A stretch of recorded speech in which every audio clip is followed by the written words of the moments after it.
話啲話俾你聽，含有間接宣傳。俾個行裝俾佢，來啦，湯都唔來啦。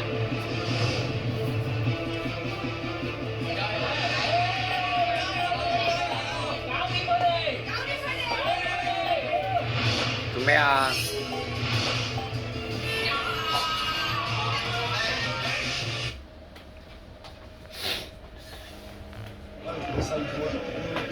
個杯唔使收喎。我斬仲有啲雞翼㗎。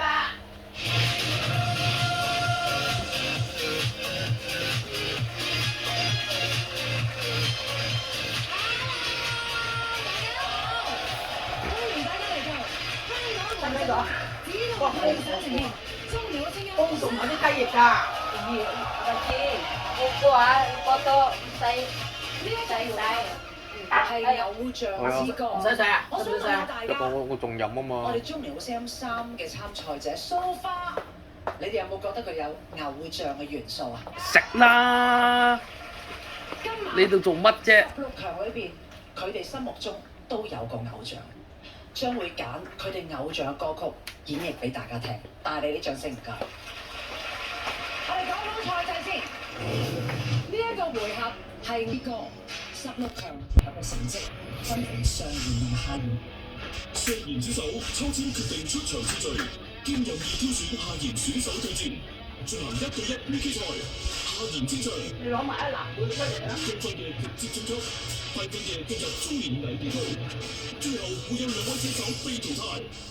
我哋監製評審先，有請嗎？好啦，緊張！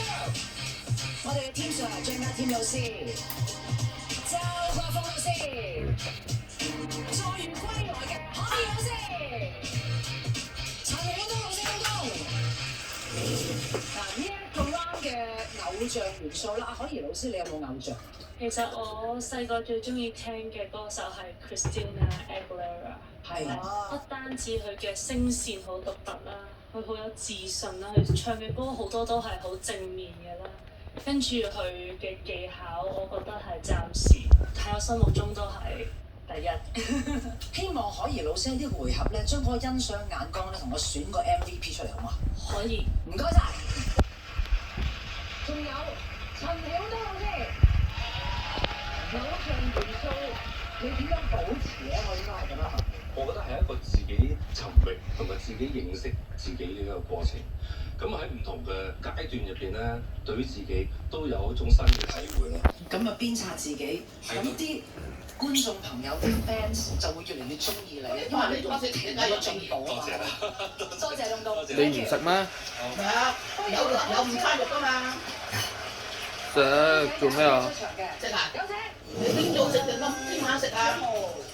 冇所謂嘅。哇！好緊張啊！我冇諗過自己食啦！